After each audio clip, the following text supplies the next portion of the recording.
Hello. Welcome everyone to TVmatics. My name is Robin Schmidt. I am the CEO of BasedAF, and for the last 2 years, I've been living in a self-imposed hell somewhere inside Unreal Engine trying to figure out how to do mocap in real time and create TV shows. And this is what it's all about. And that young lady there is Zoe Zero. We'll come back to her later. So who's ready to get real? Like really real? Yeah!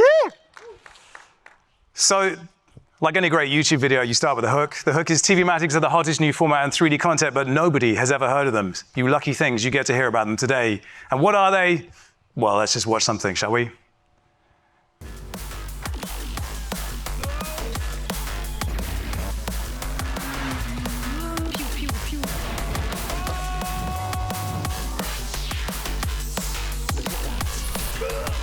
What the beast?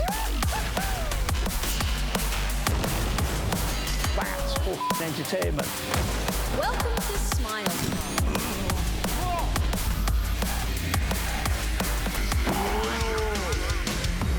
That was sick! So, yes, TVmatics, it's animated content, but like nothing you've ever seen before, and a lot of it involves me messing about, having fun, and trying to experiment with stuff. So this is what we got coming up. Chapter 1, look me into my eyeball. Number 2, what is TVmatics? 3, the journey here. 4, we'll dig into how we actually get it done.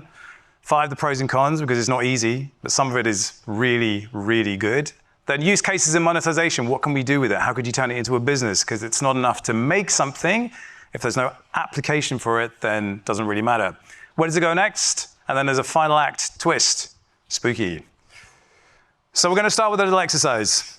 Who's ready to get uncomfortable? I said it was going to get real. It's going to get very real right now. This is Claude from the movie Along Came Polly. Still holds up, by the way.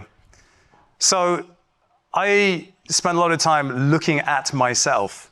So what I want you guys to do now is get close to the people next to you, because when you're in these talks, you're just like this, or you're on your phone, or like this. I want you to look at the person next to you. Look them in the face, because this is something we never do. We don't actually look at each other's faces. It's weird, right? It's uncomfortable.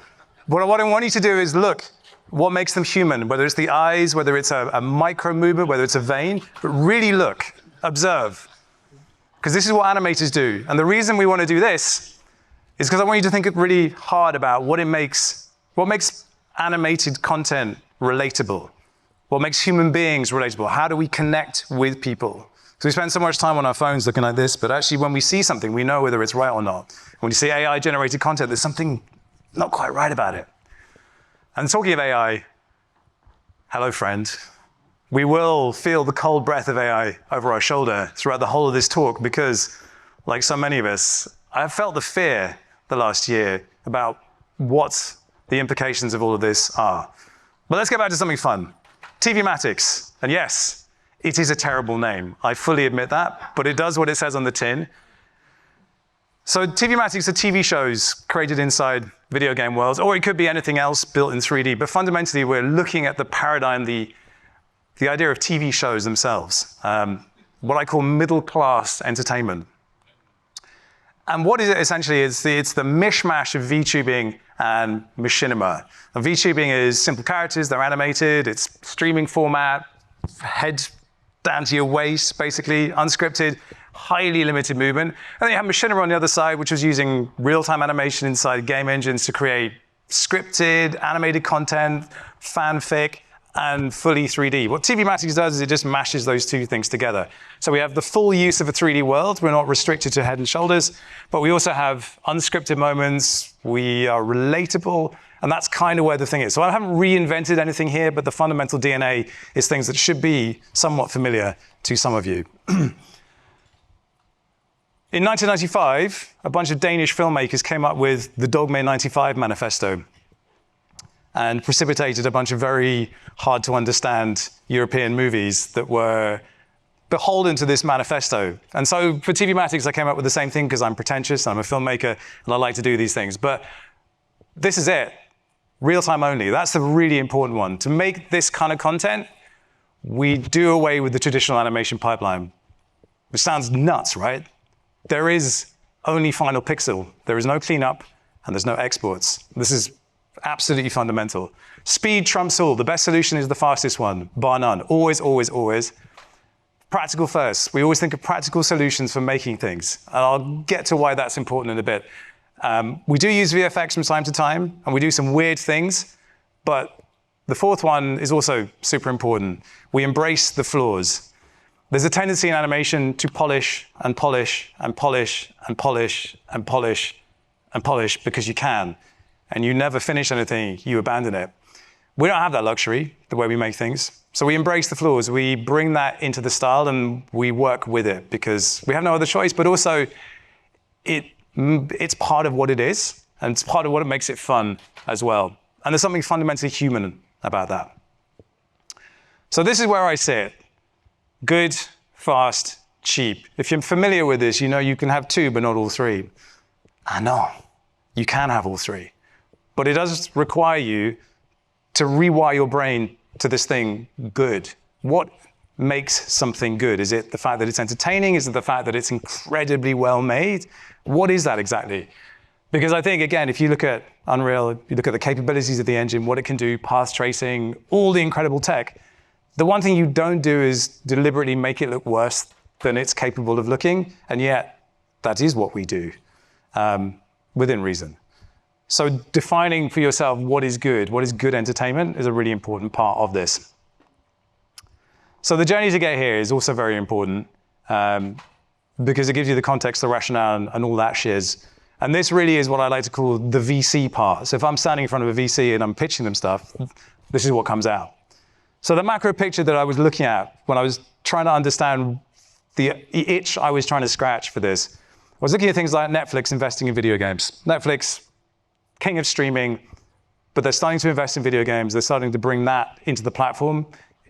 You're looking at a company that was investing billions in a massive RPG, quite likely going to make a TV show, a piece of narrative content based on that. And that was something that was in my head. Then we're shifting from comic to video game IP loosely. TV formats themselves, massively evergreen. You look at long-running shows, they just go on and on and on and on and on. So TV formats still work, still function, and you were seeing the likes of Mr. Beast and TikTokers reduce them down to shorter formats or develop them in other ways, but TV formats are fundamentally solid and proven. And then we had the evolution of Unreal into a production tool, like rewind 3 years, it's astonishing how far we've come since then. We also had the rise of NFTs. Ooh, did I say a bad word? Ooh. One thing that was interesting about NFTs was that they managed to bootstrap communities seemingly out of thin air with IP that people really got attached to very quickly, but then there was nowhere for them to go. And then the final bit is VTubers and virtual artists as a growth category. So these are the quarter-on-quarter VTuber watch hours from fairly recent, as you can see, just going up and up and up. That's one data point. And this is kind of where I end up. It's a very clumsy analogy and it doesn't really work, but it's helpful to simplify things for this. So if I think about traditional entertainment, which is the world that I come from, commercials and music videos and films and that kind of thing, you kind of have at one end of the production value spectrum, you have UGC, like TikToks and YouTube and Instagram. Then in the middle, you have television, and you could go from reality, shooting it cheap and fast, to narrative, that's very expensive, all the way to the other end. And then at the top, you've kind of got cinema, movies, and theatrical. If we kind of map the same thing into the video game arena, again, I said it's very clumsy, but it sort of gets the point here.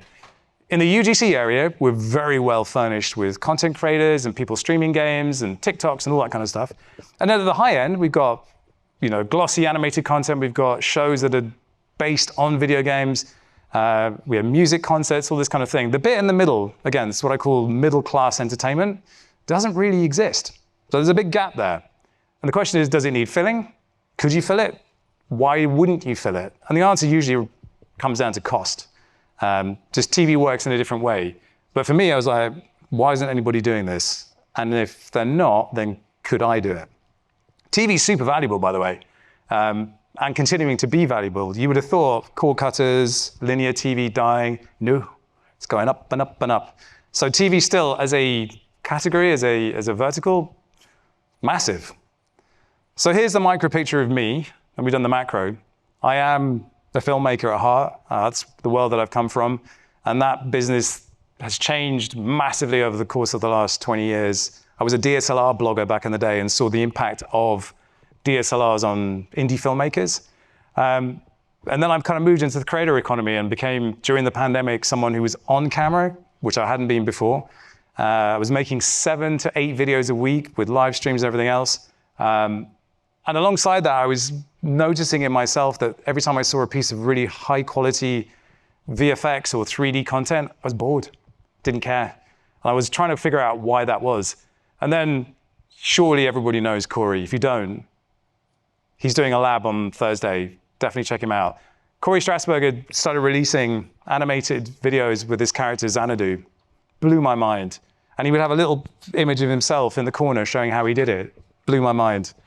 Because there was something about the way he was doing it that was just so very, very, here's that word again, relatable, human. Just seeing the guy there. And then this man, right in the front row, he's responsible for all the stress I've endured for the last few years. Because I saw Matt talking about his own indie mocap setup, drumming in real time, and that blew my mind. Because here was a character that felt pretty much closely one-to-one mapped to the person, to the performer, and then you could operate the props. It was the props that did it for me, manipulating objects, that idea that the 3D world is tangible. That was the bit that I was more blown away by than anything else. And all of that was putting me towards a question, a very, very simple, singular question, which is this: can you make 3D content at the speed of the internet? God, sometimes I wish I hadn't asked that question, but I did. And the reason was, consumers of content want their content right now. And 3D and animated content is not fast to produce. But the question I had in my head was, well, what if it was? And the answer is yes, you can. You can absolutely do it. But you have to think in a completely different way. You've got to stop thinking about it as 3D animation. You've got to start thinking about it as live action in 3D. And here's a little example of just something we put out that, this is nonsense. It's just me as a MetaHuman messing around with a handheld camera. But what we were really trying to do with this piece was get to the idea that it's tangible, it's there, it's real, and you can't quite decide whether this is real or is it rendered, is it animated?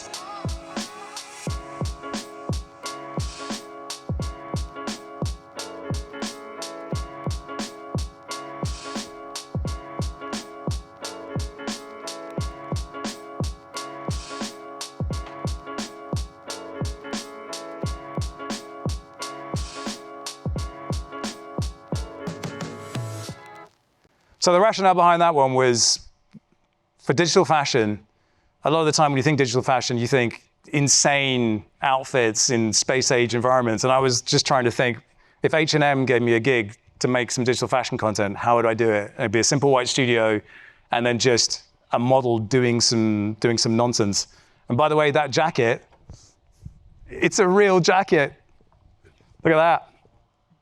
So I'm actually wearing it for realsies, but in the digital world. And weirdly, I have a bunch of shoes and that you saw in there. I wear them much more often when I'm digital than I do in real life. It's very strange. But I think when we showed that to people on LinkedIn, I got so much inbound in, because no one had ever seen that done like that before, like really lo-fi with a shaky camera that's sort of buzzing in and out of focus. And it's just the little things, which is why I asked you guys to look at each other. It's a little moment where the eye flicks up, flicks left, flicks right. And that's the power of mocap when it's done really well, and it can just track those little subtle cues that give you the feeling that you're watching someone human. Even if it's digital, it's that relatability thing, and I obsess over this every single day. So here's how we do it. Clear? So yeah, there's quite a few pieces to this, but basically it's a sort of an input-output thing. At the front end, we've got the performer, we've got a props, and we've got what we loosely call the camera. It's not a camera in a traditional sense, but it's the thing that's viewing what we look at. And the performers are tracked by Vicon for the sort of larger scale stuff, which is an optical 20 camera system that we have. Then the face is FaceWare. And the hands, we use a solution called StretchSense. And each of those is being fed into a separate computer. So we have a StretchLens PC, we have a FaceWare PC, and then we have what I call the mothership PC where it all comes together. So we have Unreal and Vicon Shogun live. And then we have a bunch of production and lighting plugins as well, which has been a whole world of fun trying to figure all that out.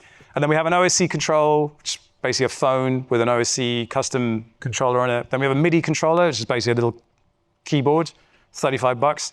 And then we have a Stream Deck, and then we have the audio that goes in. And then the whole thing is sent into the Atomos recorder over there. Out of the mothership, we have a plugin called Off-World NDI that spits out a spout, which we use for monitoring, and then that also gets spat into the Atomos recorder.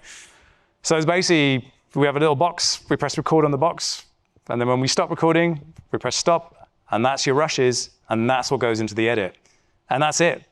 And the advantage of doing things like that is that you have what you shot, the way you shot it, immediately available for the editors. So we basically just cut out a massive piece of the normal animation pipeline. Now that comes at a cost, obviously, and when you first start doing this, you cannot believe how janky it is. There's a big black line up there as well, because there's like a whole bunch of stuff that has to happen before you even can get there. Like you have to get environments loaded in, you have to get your lighting set up, you have to get characters set up, you have to get characters retargeted properly. There's a whole bunch of pain that comes with all of that. But anyway, yeah, you guys know. So this is our setup.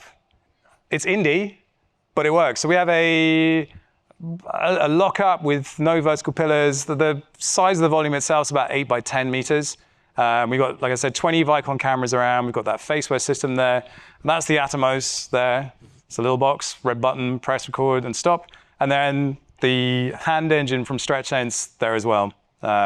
We don't use Vicon for tracking hands because as good as it is and as accurate as it is, it's tiny little markers, they just glitch out and you don't get the response you want. So in the fashion piece, when I went like that was like a really hard thing to do. You can't really do it with Vicon. StretchLens, you can. And for me, my hands, how I use them, is such a big part of how I perform. I need to have hands that function properly. But as you can see, super indie. This is kind of interesting. So down the bottom, you've got the OSC controller on the phone. You can see sky rotation. There's a button there that says banana time. If you hit that, bananas spawn out the sky. And there's the MIDI controller. Like literally, it's $35, this thing. It's just a standard MIDI keyboard for doing music production with. Then up the top, we have what we call Ripley, which is our camera system. And that's a modified DJI Ronin with some markers on the top. And it's fully wireless, because trust me, you don't want wires anywhere near the volume when you're performing. It gets real ugly real fast. Unfortunately, you can't have too many Teradek systems running simultaneously. And FaceWare also uses Teradek. And as it turns out, they don't play very well together. So I always had a cable tethered to me for the face. So the beauty of shooting in the engine is you get to do all these funky things as well. So we're not just capturing mocap live, face mocap, and hand mocap, and piping it into a live environment. We can also take advantage of logic and building capabilities and things. And here's a few samples of these. So top left, you've got me being multi-tracked. So obviously it's mocap. You can record mocap data. We record me doing one thing, drop it into sequencer, record the next one, drop it into sequencer, and then the guy in the middle, the main performer, is live, and then we just record that there. In the second one, I'm flying. Sorry, she's flying. It's not, it's me. She's flying up. Flying is another thing we can do. On the third panel, I'm playing both parts, and I'm able to move from one to the other seamlessly without breaking, so I play both parts. And the way you do that is the camera's on you, camera moves, and you do it like that, and then suddenly you're a different character. It's pretty lo-fi. Down the bottom there, you've got me racing a car. I'm actually on a treadmill, and then I'm being animated on a path. We've got a money gun there, and then we've got some chaos going on in the Matrix City sample over there. And that Matrix City sample is a beast, absolute beast. So just being able to do that, to be able to kick, and the car takes off, pretty fun. I'm a fully mocap character. I'm in a mocap studio right now. So those are examples all around me, and they can capture my motion. There's a little technique we call the freeze. Very fluidly in real time. But the hilarious thing is, over here, there is a man on a desk called Tristan, and anytime I want, he can freeze me like this. So now my body is frozen and my hands still move and my face still moves so I can talk to you. And the reason this is useful is sometimes because I'm directing and also performing in the shots, I want to set up a shot and see how it looks on camera. So I set myself in position, freeze myself, and then I go over to the desk and I take a look at the shot and we set up the camera and then I unfreeze myself like this. And then I'm back and ready to do the take. What we discovered in the course of doing this artifact episode is that there's another use case for this, something even cooler. And it looks like this. So if we put some cool clothes on me. Yeah, okay. More. Come on, Tristan, don't be shy. Give me something cool. Okay, well, that'll do. So now, let's just try something. Are you ready? 3, 2, 1. And now, if you see, I've got a perfect karate kick position, the perfect Liu Kang in midair. And that means that the cameraman can now walk around me and get some dynamic, insane shots. It works too well. It froze the whole thing. So that just gives you an example of some of the things we can do. We're always discovering new things, like how to hack the software to make it do things it's not supposed to do. And in the course of just doing these things, you discover all these weird tricks, like the freeze was one of them, but like forcing my mouth to stay open while the rest of my face moves. That was literally as simple as setting up an OBS feed and just literally doing a freeze frame with my mouth, but leaving the rest of my face intact, and then face where I just thought my mouth was stuck open, which was useful for something we were doing. So pros and cons, what's good, what is not. So the advantage of this is what you see is what you get. So, hearing the guys this morning talking about producing in Unreal, there's a real joy just to seeing the thing. It feels like live action. We can shoot really fast, like genuinely really, really fast. We had a show called Metaplex, which is basically a magazine format. I could walk in with no script, and by the end of the day, have a 15-minute show done in a single day, edited, completed, which is insane. It's cheap, really cheap. It's obviously environmentally friendly because we don't have to travel to all these weird places. We can just go to the marketplace, get an asset for $20, and suddenly we have a new world. And speaking of worlds, they're always where you left them. Like, we could come back 6 months later, the lights would all be still set up, the cameras would all be still set up, and just jump back in. And what tends to happen when we shoot is we'll shoot 80% of what we need to do, get it into the edit, see what's working, see what's not, and then just go and do reshoots and just jump back in, pick up shots that we think we need, and then get back in. You can be any world and any character. That's amazing. That's genuinely amazing. I over the last 6 months, have just developed like a quiver of different characters. And it never ceases to blow my mind how when I step in the suit and I become the character, my body language changes, my voice changes, everything, because I can see it. It's really fun. We can combine with animated elements using sequencer. We've got that multi-tracking thing. And there's a massively rich toolkit of logic provided by Unreal. We've only barely scratched the surface of what might be possible with a bit more time. And then we can use practical effects. That basically means that because it's an optical mocap volume, things have physics. They have gravity.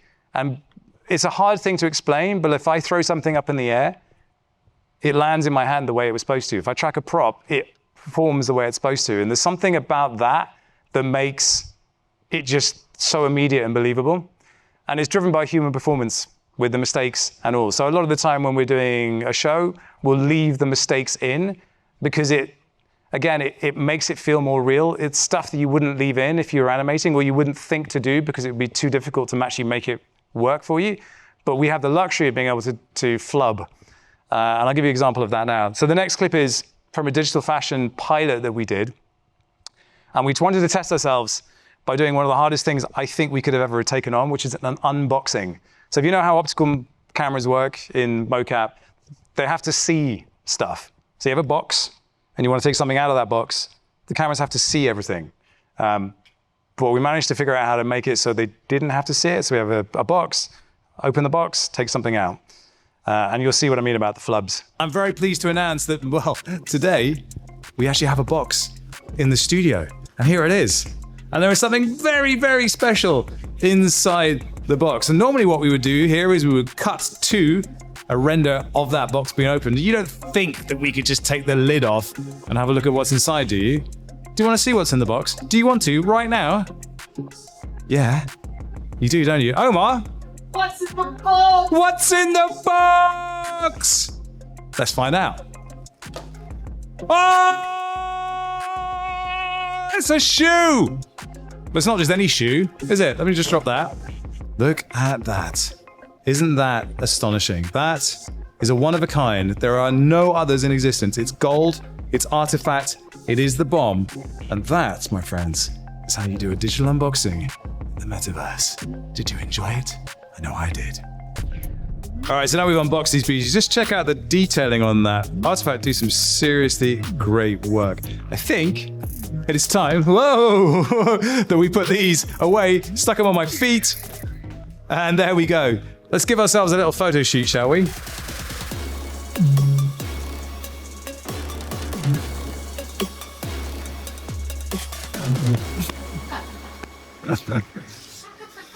I fell off.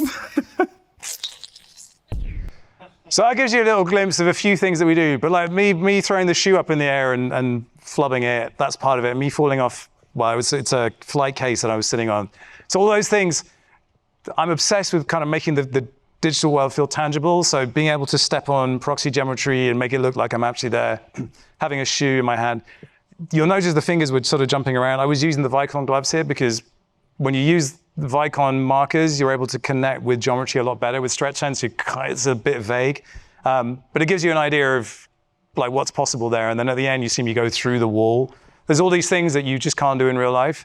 And I feel like it's on me to keep pushing to find those things that are weird that make this type of content do things you can't do if this was real. So the disadvantages. Calibration and setup. I mean, no matter what you do, there is calibration and setup to do. We've got it down to a fine art. We can get it done in about 5 to 10 minutes. But the problem is mocap is an imperfect science.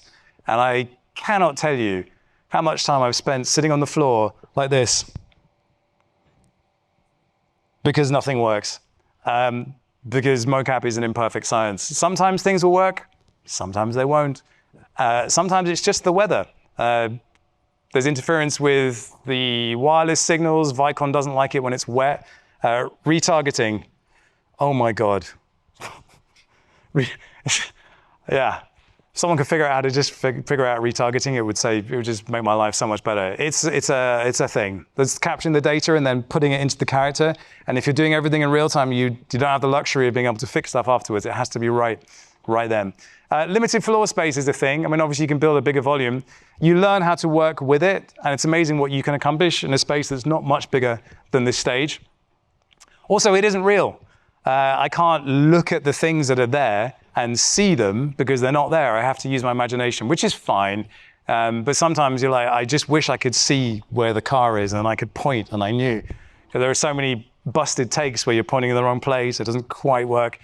Hands are very hard to do. Faces are near impossible. I've worked very, very hard on every single piece of this puzzle to try and get it as unobjectionable as possible. And the face is just the most annoying thing. There's a software we use called Faceware. I don't think they've updated it in about 8 years. And it is too old and not good enough and too expensive. And I hate it, but it's what we've got. So yeah, it's a thing. You just have to accept that the face is going to be a bit weird, but again, it becomes part of the style. Suits, you know. The suits are, you put them on and they just scratch your legs for no apparent reason, and they smell, and they're sweaty, and they're not very flattering, and someone comes to the door with a parcel, and there you are. Something always breaks, ain't that the truth? We're patching together a lot of different technologies together, and something always finds a way of not working. Fortunately, you get to the point where you know why it isn't working, but yeah, it's a problem. And then finally, the real-time performance itself. We're asking a lot of the system, and obviously working at speed as well. You can't optimize as well as you would want to, but there are certain situations where the engine is just not quite there yet. Certain textures get noisy, shadows get very noisy, you get moire, and certain things like transparency just work in weird ways, and suddenly an object or a texture won't respect the depth of field of the camera, and you have to kind of hack that. So there are things that you only discover as you're going through, and sometimes it works, sometimes it doesn't. And when we first started doing this, we were lucky if we were getting 12 frames per second, because we're piping all of this data into the system and asking a lot of the base computer, and it just couldn't handle it. So we did another kind of round of optimization about 6 weeks ago. And we wanted to kind of come up with the hardest test we could come up with for the system. So we went to the Electric Dreams scene and shot something in there. And it were kind of blown away, honestly. For years, these poor creatures have seemed beyond saving, derided and despised by the world at large for being fugly dummies with sub-zero cultural relevance. So can we, with our gleaming black monolith of wild genius, inspire a new age of civilization to these simian simpletons? So yeah, that should have killed us, because there's so much going on in that scene. The Matrix City sample is usually our benchmark for this, but it got to a point where every time we loaded it, everything crashed. So we didn't touch it anymore. But we loaded this scene in and we thought, well, there's no way we would get decent performance out of it. We were getting 60 frames per second. And the beauty of 60 frames per second is it means you can also do slow-mo. So even though we're recording in real time, we can also slow down 50% and get genuine usable slow-mo out of the system. I was definitely not expecting that. So very much, we've got to the place now where I think we've maxed out what you can get from real time. And obviously we would expect in the future that technology will improve, the engine will improve. So if we use where we are now as a benchmark, I can hold it up and show it to people and say, products can look good, the frame rate can look good, and we can take complex things like that and also make them look good. So now we're going to use cases and monetization. What? Where? How much? It's a very good question. So we've made a bunch of shows. We made this magazine show called Metaplex, which is about NFTs. Boo. Well, we made the Hypermodo digital fashion pilot. We did 2 episodes of a show for Black Mirror. Yes, the Black Mirror, where I wrote 2 short films and about this character that I portray losing his identity and believing that the world around him wasn't real and what could he do about it. We have a show called Maps, which was aimed at the UFM market with a female character. We have a car show called Wilder Wheels, which spawned a talk show called Wheel Talk. And then we did a one-off for a brand called Restless, where we took some of their characters and did a kind of Saturday Night Live style comedy skit with them. And we've done so many different types of content, so many different types of verticals. There's so many things I could show you, but I'm going to show you one that, for me, isn't the most polished piece of work at all, but it does give you a glimpse of where some of this might be able to go, and it's to do with live music and live performance.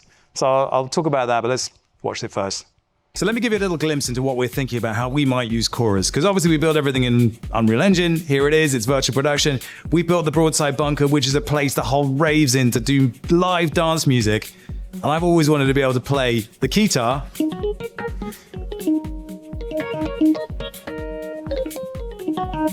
in the volume at the same time.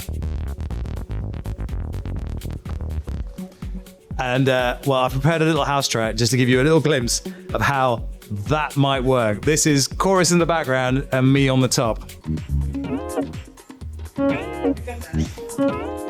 Now these visuals behind me, they're responding in real time to the music as well. Now this is the most basic version of it we could build, but you can start to see how all of this starts to respond to all of that at the same time. And it's not just that, is it? Because like raving on your own is no fun. If you look over there, I pointed in the wrong direction. If you look over there, you might see someone. And who is that? Well, that's someone who's actually dancing in the other room, live mocapped, using radical motion into the volume at the same time. So we can have people in here dancing away, grooving away in Unreal Engine. Chorus is providing the soundtrack. I'm jamming on the top.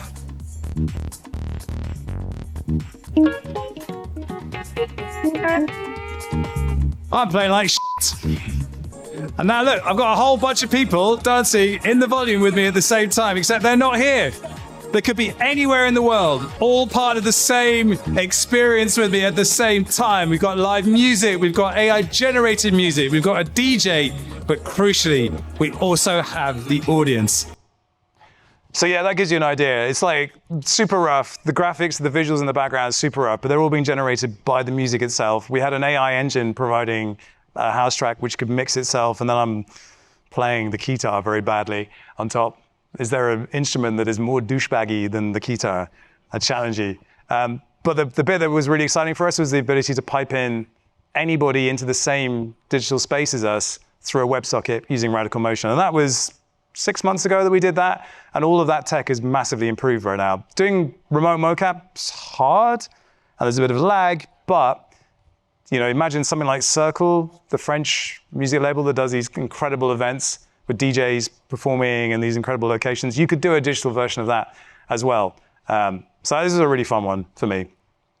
And it really kind of boils down to like, what problem are we actually solving here? It's another VC thing. Like, what are we actually doing here? I had a call with Riot Games about 3 weeks ago to talk about KDA. And KDA is a K-pop band that was derived from League of Legends. Massively successful. They were called a masterclass in esports marketing. My daughter absolutely loves them. But what happened to them? They haven't released any new music since 2020. Well, I'll tell you what happened. It's too expensive. $1 million per minute of animation was what was quoted.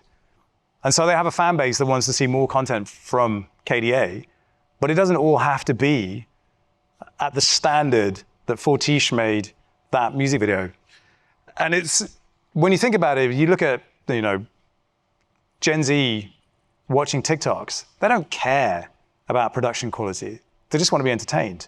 And so for me, the insight about what we were doing is that if the content was good, and by that I mean entertaining, it didn't have to be of the highest production value. It didn't have to be the most polished piece of animation. You could get away with something that was just relatable and immediate. And if we could get to the idea of like, it's just someone filming on their phone, then it would have some value to Riot Games. So that was an interesting phone call. Here are some other verticals that you could think about potentially. Reactive social content. Obviously, if somebody tweets in the morning, can you respond to that tweet within 2 hours and get them something? Yes, you absolutely can. We talked about digital fashion. Some of the things that we do in the digital fashion show is I can just switch garments. I can point at my feet and change my shoes. I can walk through a wall and be in Australia and do a shoot right there. There are so many different ways to do digital fashion. If you think about pixel streaming, basically what you want to do with digital fashion is you want to get the show and the audience for that show as close to the point of sale as possible, because the whole idea is you need to shift product. So when we think about digital fashion, imagine a show where it's like a QVC shopping hour. You got a bunch of garments, they go through, oh, look, this is nice. But at the same time, you've got the people watching the show in the same environment, in a pixel streamed web browser environment, and they're able to purchase the garments right then and there. And then you do things like digital try-on. But that's how you would do a digital fashion show that actually drives consumer behavior as well. Because again, like, there's no point doing these things if there isn't a business model for it. BTS. So, we've all heard about virtual production, incredible sets on LED walls, but they're on LED walls. And you have actors who cannot go inside the LED walls. You put props on set. With this, we can go onto the set. So a show like, for instance, Star Trek Discovery uses a ton of virtual production, massive stages. But you could do it behind the scenes where you could actually go and be on the ship itself and have a poke around. And it gives you this deeper engagement. We also were developing a game show format. Imagine it's Who Wants to Be a Millionaire, but it's bottle caps and it's in Fallout. That's something that could be really interesting. So, one of the advantages of what we do is that you're using assets that already exist. You're just repurposing them in different ways. And this is kind of interesting, particularly for the behind the scenes stuff, but it could be applicable all over the place. Here's a good case study. We got a gig to do exactly this, a behind the scenes on this show called Lollipop Racing. It's being exec produced by David Ayer, the guy behind Suicide Squad and Fury. And it's a racing game, but it's not a game, it's a TV show. But built within it is a whole bunch of interactivity where you can make decisions and build teams that impact the outcome of the racing that's going to happen in the show. So you'll see me on a set there. That's the actual set they use for virtual production. So the episodes are shot on stages. Narwhal's providing the VProd for that. But we actually get to go on the same sets and walk around as if we're actually there, which is super fun. So where does this go next? Don't mention the G word. I wonder what that could be. So looking ahead, faceware needs to go away because it's not good enough. We're looking at a platform called Janus, a South Korean company. And what they've managed to do is reduce micro jitters, which is a real problem on real-time face cap. More resolution, more cameras, more coverage in the volume is a win. Remote mocap, bringing the audience into the volume, and then more audience control. So really leveraging interactivity, potentially autonomous shows. And then, looking ahead, there's other ways to do mocap. You can do suitless mocap, which would be my dream. I don't want to have to get in a suit anymore. You can use LiDAR. We can build a custom camera system as a piece of software that we plug in, which we definitely want to do. UE6 at some point. And then, thinking about the tech that's in the computer, a 5090 will be orders of magnitude better than a 4090. Oh yeah, AI.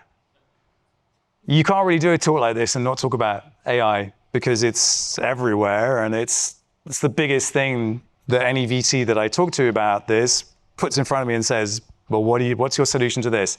So, I mean, in some ways, AI does help us. We do a lot of voice changing with AI. But on the mocap side of things, there's a product called Move AI that removes the need for suits. I mean, yeah, AI can help us with more accurate face cap. But on the con side of things, Move is extremely expensive for multicam. The results are inferior to optical, and there's limited face options there. So I don't see AI being the solution right now, but I think it will improve, obviously. On the world-building side of things, yeah, you can do rapid environment dev. You can build more worlds quicker. You can make a show responsive. So if someone types in chat, something spawns, and Gen AI spawns that object in real time and drops it in. But the results are in massively low quality. And obviously, there's inconsistency between outputs. NPCs are an interesting one. Having a character that has its own agency, that has its own backstory, dropping them in. And you could imagine a show like a digital Big Brother where you've got NPCs interacting with each other. I could then load myself into that, have a conversation with the actors in there. That could be pretty fun, but they're not there yet. Massive latency, and the interactions is so clunky. And it's one of the things that if you start working with MetaHumans, out of the box, they can be pretty clunky. So one of the things I've been trying to do through performance is make it less clunky. Reskinning is a really interesting one. So imagine we're using TVmatics or using the system for basically doing a kind of animatic pass on a show, and then use something like runway video to video to reskin the whole thing and up-res it. Could be interesting. Again, it's text to image right now. It's slow and a little inconsistent. And then I worry that you would lose the human touch. And obviously it's not real time. And for us, we want to be able to shoot, get it to the editor, and off we go. So now comes a bit where we will get some Q&A. I will play a video, but that doesn't mean we have to duck out of the live stream for reasons that will become clear.